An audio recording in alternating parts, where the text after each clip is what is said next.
성도님들, 카톨릭 신자이면서 일본의 유명한 작가 엔도 슈사크가 쓴 침묵이라는 책이 있습니다. 이 책은 17세기 일본에서 일어났던 천주교 박해, 천주교 핍박의 역사를 배경으로 쓴 책인데요. 특히 예수님의 얼굴이 그려진 성화를 앞에 두고 밟고 지나가지 않으면 모두 다 죽이겠다라고 했을 때, 그때 들려온 주님의 음성, 밟아라, 성화를 밟아라. 나는 너희에게 밟히기 위해 존재하느니라. 밟는 너의 발이 아플 것이니 그 아픔만으로 충분하니라 라는 문구로 유명한 책이죠.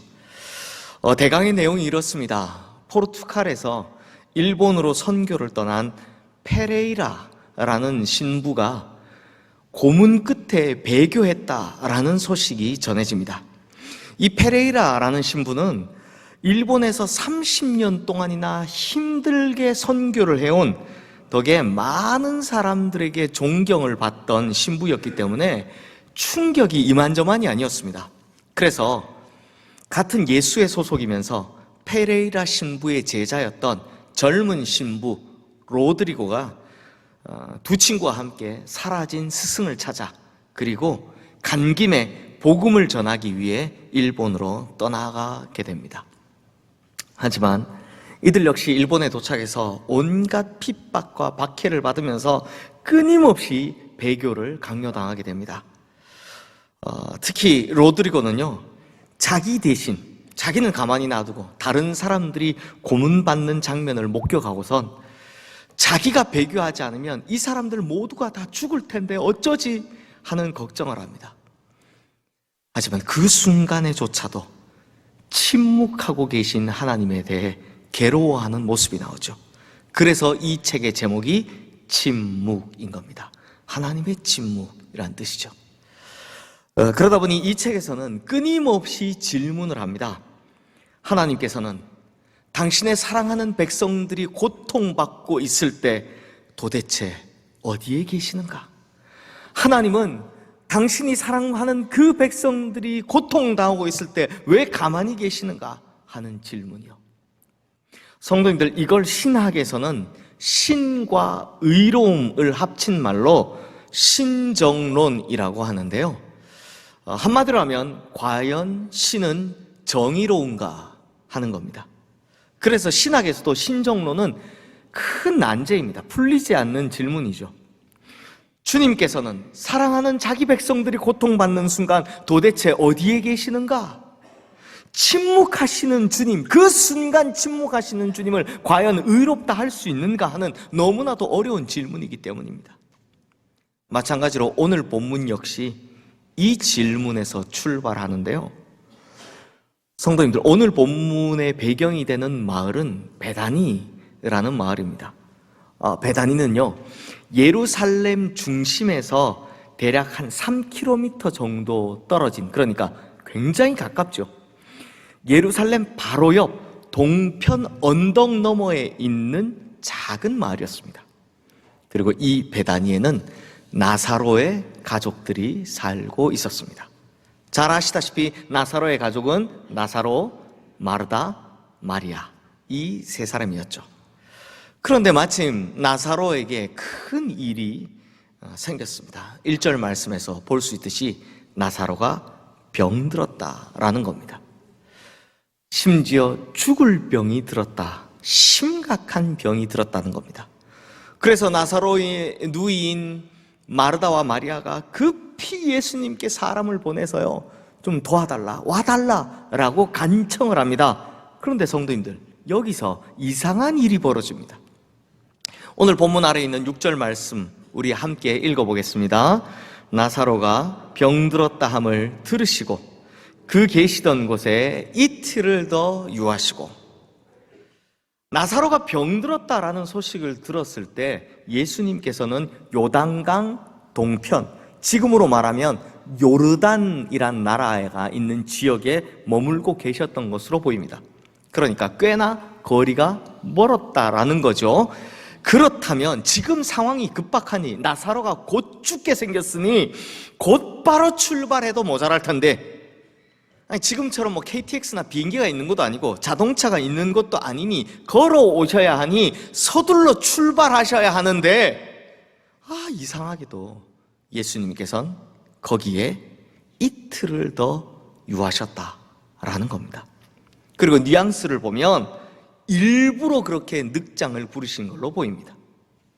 그렇다면 성도님들, 나사로의 가족들이 예수님의 이러한 태도를 알게 되었을 때 그들 마음속에서 일어나게 될 질문이 무엇이겠습니까? 예수님, 우리가 이렇게 예수님의 도움을 필요로 하는 순간 도대체 뭐 하고 계십니까? 하는 이런 질문 아니겠습니까? 이걸 조금 더 신학적으로 발전시키면, 아니 예수님께서는 모든 질병도 고치시고 기적을 행하시는 분이시라면서 왜 내가 아픈 건 가만히 두고 보고 계십니까? 라는 질문이죠. 또는 예수님께서는 분명히 공의롭고 전능하다 하시면서 왜 이렇게 불의하고 사악한 것들이 우리를 괴롭힐 때 그냥 가만히 보고 계신 겁니까? 혹시 전능하심이 부족한 건 아니십니까? 이런 질문이 생기기 마련입니다. 근데 성도님들, 이런 질문이 왜 생기는가 하면 그 어떤 사람에게도 고통의 문제는 피해갈 수 없는 문제, 예외가 아니기 때문입니다. 자, 여기서 오늘 본문 3절 말씀 한번 보십시오. 우리 함께 읽어보겠습니다. 이에 그 누이들이 예수께 사람을 보내어 이르시되 주여 보시옵소서 사랑하시는 자가 병들었나이다 하니. 자, 여기서 주님께서 사랑하시는 자라는 말을 누가 합니까? 누이들, 나사로의 누이들이 하는 말이죠. 무슨 배짱으로 주님께서 사랑하시는 자 이렇게 말하는지는 모르겠지만 예수님이 아니라 나사로의 누이들이 예수님께 사랑받는 나사로라고 이야기한 겁니다. 그래서인지 원어로 보면요, 이 부분에 사람을 대상으로 하는 형제 사랑, 즉 필레오의 사랑으로 표현이 되어 있습니다. 그런데요, 오늘 본문 바로 아래에 있는 5절 말씀에 보면 예수께서 본래 마르다와 그 동생과 나사로를 사랑하시더니 라고 하죠. 이번에는 확실히 예수님께서 사랑하신다라고 하죠. 그래서 여기서는 원어로 아가페 사랑으로 기록되어 있습니다. 물론 요한복음을 보면 사랑이란 단어 필레오나 아가페나 구분 없이 쓰는 편이기는 한데요, 그럼에도 여기서만큼은 확실히 보입니다. 뭐가요? 나사로가 예수님을 사랑하는 것보다 예수님께서 나사로를 사랑하시는 것이 훨씬 더 큰 사랑이었다라는 겁니다. 아가페 사랑. 그러니까 나사로가 예수님을 사랑하는 것보다 예수님께서 나사로를 사랑하시는 것이 훨씬 더 희생적이고 헌신적인 전인격적 사랑이었다는 겁니다. 그런데 이 정도로 주님께 사랑받던 나사로에게도 고난은 찾아왔습니다. 질병은 찾아왔습니다. 그것도 심각한 고난, 죽을 병이 찾아왔던 겁니다. 그러므로 성도님들, 여기서 우리가 확실히 알 수 있는 것이 있죠. 뭡니까? 아무리 주님께 큰 사랑을 받는 사람이다 할지라도 고난받는 것이 면제되지는 않는다라는 겁니다. 주님께 사랑받는 것이 고난의 면제를 보장하지는 않는다라는 겁니다. 큰 사랑을 받아도 고난이나 질병이나 시련이나 아픔의 문제, 고통의 문제는 찾아올 수 있다는 겁니다. 마찬가지로 요한복음 후반부에서 예수님께서는 제자들에게 이 내용을 아주 명확하게 가르쳐 주십니다. 요한복음 16장 33절 말씀인데요, 세상에서는 너희가 환난을 안 당하나 당하나. 뭐가 맞습니까? 세상에서는 너희가 환난을 당하나 이죠. 안 당하나 이면 좋겠는데 당하나입니다. 즉 예수님께서 그토록 아끼시고 사랑하시는 제자들도 세상에서는 환난을 당한다라는 겁니다. 그러나 그 다음 뭐라고 합니까? 담대하라, 내가 세상을 이겼노라 입니다. 이건요, 야고보서에서도 똑같이 나옵니다. 야고보서 1장 2절 말씀에 보면, 내 형제들아, 너희가 여러 가지 시험을 당하거든 온전히 기쁘게 여기라 라고 말씀합니다. 아니, 시험 중에, 그것도 여러 가지 시험 중에 기쁘게 여기라니요. 그러면서 여러 가지 시험 중에 대체 왜 기뻐해야 되는지 이어지는 3절, 4절 말씀에서 이렇게 설명합니다. 우리 함께 읽어보겠습니다. 이는 너희 믿음의 시련이 인내를 만들어내는 줄 너희가 알미라. 인내를 온전히 이루라. 이는 너희로 온전하고 구비하여 조금도 부족함이 없게 하려 함이라. 자, 여기서 야고보 사도가 설명하는 걸 보면 온전함 또 성숙함을 같은 의미로 사용하는데요. 그러니까 영적인 온전함, 성숙한 믿음, 이걸 가지게 하기 위해 주님께서는 그토록 사랑하시는 자녀들의 삶에 일부러라도 여러 가지 시험을 주신다는 겁니다. 그러니 여러 가지 시험이 올 때면 내가 영적인 온전함을 가지려 하는구나, 성숙한 믿음을 가지려는구나 하면서 이걸 기쁘게 여기라 라고 말씀하신 겁니다. 성도님들, 이런 이야기가 있습니다. 어느 교회에 한 성도님이 목사님을 찾아와 이렇게 기도를 부탁했답니다. 목사님, 제가 영적으로 성숙할 수 있도록 기도 좀 해주세요. 그러자 이 목사님께서 그 자리에서 바로 머리에 손을 딱 얹으시더니 안수 기도를 하기 시작하는 겁니다. 이렇게요. 주님, 이 자매가 영적으로 성숙하기를 소원하고 있사오니 그 성숙에 이를 만큼 고난을 보내주시옵소서. 그랬더니 이 자매가 기도를 받다가 눈을 팍 뜨고 치켜올리고선, 목사님, 기도 제목이 고난이 아니라 성숙입니다. 성숙을 위해서 기도해 주십시오 라고 신경질적으로 따지며 이야기를 했답니다. 그러자 목사님도 지지 않습니다. 기도하다 말고 그 자매의 귀에다가 나지막히 이렇게 속삭입니다. 고난 없는 성숙은 없습니다. 그러므로 성도님들, 영적인 온전함, 성숙한 믿음, 바로 이것이 주님께서 그토록 사랑하시는 자녀들에게 고난을 허락하시는 이유입니다. 그러므로 주님께 많은 사랑을 받는 자들에게도 고난은, 아픔은, 질병은 예외가 아닌 것입니다. 근데 성도님들, 여기까지는 이해가 됩니다. 하지만 오늘 본문에서 가장 이해가 안 되는 것은 이거죠. 보십시오. 분명히 예수님께서 나사로가 병들었다라는 이야기를 들으셨습니다. 이건 이해가 됩니다. 그런데 그 급박한 소식을 듣고서도 곧바로 달려가지 않고 이틀이나 늑장을 부리셨다는 겁니다. 사실 나사로가 병들었다는 거, 이 정도는 우리도 이해할 수 있습니다. 그도 인간이니까요. 그런데 예수님의 늑장은 이해하기 좀 어렵습니다. 아니, 이해가 안 됩니다. 사랑하신다면서요. 그것도 더 사랑하신다면서요. 그런데 죽어가는 나사로의 소식을 들었는데 왜 안 가신단 말입니까? 왜 늑장을 부르신단 말입니까? 사실 나사로의 가족에게 점점 더 병세가 악화되어 가다가 결국 서서히 죽어가는 이 나사로의 고통스러운 모습을 보고 있는 그 이틀이 얼마나 괴로운 이틀이었겠습니까? 그러면서 예수님이 오늘 저녁에는 오실라나? 아니면 내일 아침에는 오실까?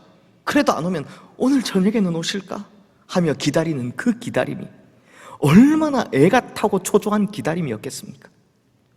그런데 이걸 모르지 않으실 예수님께서 무작정 늑장을 부리시니, 그것도 일부러 늑장을 부리시니, 이런 이해할 수 없는 주님의 침묵을 우리가 어떻게 이해하라는 겁니까? 우리 역시 그럴 때가 있습니다. 주님은 나를 사랑하신다고 귀가 닳도록 들었습니다. 주님은 전능하신 능력의 하나님이시라고 귀에 못이 박히게 들었습니다. 그래서 기도합니다. 그런데 정작 너무나도 급박한 상황에서 외치는 우리의 기도들이, 그토록 간절하게 외치는 우리의 기도들이 공중에 뿌린 재처럼 험하게 날아가 버리는 듯한 느낌을 받을 때가 있습니다. 언제요? 하나님의 침묵, 그때요. 하나님의 침묵 때문이죠. 그때는 하나님 왜 이러십니까가 아닙니다. 그때는 하나님 어디 계십니까? 대체 계시기는 한 겁니까? 라고 하나님 존재 자체에 대한 의심과 질문이 속에서부터 올라오죠. 바로 신정론의 문제인 겁니다. 하지만 성도님들, 몇 주 전 설교 때 말씀드렸지만 기도의 응답은 세 가지 중 하나로 옵니다. 첫 번째는 yes, 아니면 no, 그것도 아니면 wait. 그래! 하고 즉각적으로 응답을 주실 때도 있지만 안 돼, 아니야 라고 응답하지 않으실 때, 거절하실 때도 있습니다. 그런데 가장 많은 경우가 뭡니까? 하나님의 약속은 언제나 기다려야 온다는 겁니다. 그때도 말씀드렸듯이 여기서 중요한 것은 기다림이라는 겁니다. 나사로의 이야기의 결론도 그렇습니다. 자, 성도님들, 이 초조한 기다림의 끝에 결국 무슨 일이 일어났습니까? 나사로의 죽음. 그런데 그것이 결론입니까? 그게 끝입니까? 아닙니다. 중요한 것, 즉 이 스토리의 결론은 죽은 나사로가 다시 살아났다라는 겁니다. 그리고 이 모든 일이 이렇게 된 이유에 대해 오늘 본문 4절 말씀은 정확히 그 답을 이야기해 줍니다. 우리 함께 읽겠습니다. 예수께서 들으시고 이르시되 이 병은 죽을 병이 아니라 하나님의 영광을 위함이요 하나님의 아들이 이로 말미암아 영광을 받게 하려 함이라 하시더라. 무엇 때문에 이렇게 됐다고 합니까? 하나님의 영광을 위해서. 그러니 성도님들, 사실 예수님께서 그토록 사랑하시는 나사로가 아프다는데 즉시로 달려가고 싶은 마음 당연히 있으셨겠죠. 정말 엄청 사랑하셨거든요. 그러니 왜 안 뛰어가고 싶었겠습니까? 예수님도 애가 타셨을 겁니다. 그럼에도 기다리신 것은 이것 때문이었습니다. 바로 하나님의 영광을 위해서요. 결국 하나님의 영광을 위해서 예수님도 기다리셔야 했고 나사로의 가족도 기다려야 했던 겁니다. 하나님의 영광을 위해서 예수님마저도 애타게 기다리셔야 했고 나사로의 가족들도 애가 닳도록 기다려야 했다는 겁니다. 왜요? 하나님의 영광을 위해서요. 성도님들, 우리가 앞서 본 엔도 슈샤크의 침묵에서 결국 성화를 밟고 지나간 로드리고 신부가 마침내 이런 고백을 합니다. 이 침묵 속에서 난 당신의 음성을 들었습니다. 당신은 내게 말씀하셨습니다. 침묵 속에서 말입니다. 난 내 곁에서 고통당하고 있었다고. 난 결코 침묵하지 않았다고. 그러므로 성도님들, 주님께서는 침묵 속에서도 일하고 계신 분이십니다. 주님께서는 고난의 건너편에서 위대한 일을 준비하고 계십니다. 그리고 이것은 기다림을 통해서만 볼 수 있는 하나님의 영광이다라는 것입니다. 성도님들, 성경에서 이걸 가장 잘 볼 수 있는 것이 바로 십자가 사건입니다. 예수님께서 십자가에서 엘리 엘리 라마 사박다니라고 외치실 때 하나님은 침묵하셨죠. 침묵을 보여주셨습니다. 응답하실 수가 없었습니다. 왜요? 그래야만 하나님의 역사가 완성되기 때문입니다. 그래야만 우리를 구원하실 수 있으시기 때문입니다. 그러니 침묵하신 겁니다. 즉 하나님의 영광을 위해서 그 순간 아들의 외침에도 하나님의 침묵은 필수적이었던 겁니다. 하나님의 영광을 위해서. 그리고 우리를 영광스럽게 하시기 위해서 십자가에서 아무리 예수님께서 고통스럽게 외치셔도 하나님은 침묵하실 수밖에 없으셨던 겁니다. 그러므로 성도님들, 이 기다림이 곧 믿음입니다. 믿음으로 기다려야만 하나님의 영광을 볼 수 있는 것입니다. 그러므로 지금은 하나님께서 침묵하시지만 결국 이 일로 인해 하나님의 영광이 드러나실 것이다 라는 것을 믿고 어떤 응답도 기다릴 줄 아는 우리 성도님들 되시기를 주님의 이름으로 축원합니다. 그러면 고난의 뒤에서 위대한 일을 준비하고 계신 하나님께서, 침묵 속에서도 위대한 일을 준비하고 계신 하나님께서 결국 위대한 일을 드러내시어 하나님께서 영광 받으시고, 그로 인해 우리 또한 영광스럽게 하실 줄로 믿습니다. 기도하겠습니다. 하나님 아버지, 하나님께서는 고난의 건너편에서 위대한 일을 준비하고 계시는 분이심을 믿습니다. 하나님께서는 침묵 너머에서 영광스러운 일을 준비하고 계시는 분이심을 믿습니다. 그러므로 도무지 이해할 수 없는 이 고난의 끝에는, 도무지 이해하기 어려운 하나님의 침묵 끝에는 하나님의 영광이 확실하게 드러날 줄로 믿습니다. 그리고 우리 또한 영광스럽게 될 줄로 믿습니다. 그러므로 영광의 그날이 오기까지 믿음으로 인내하며 버티고 기다리게 하여 주시옵소서. 오히려 이 시간이 우리로 믿음의 성숙을 이루는 시간이 되게 하여 주시옵소서. 영광을 받으시기에 합당하신 우리 주 예수 그리스도의 이름으로 기도드리옵나이다. 아멘.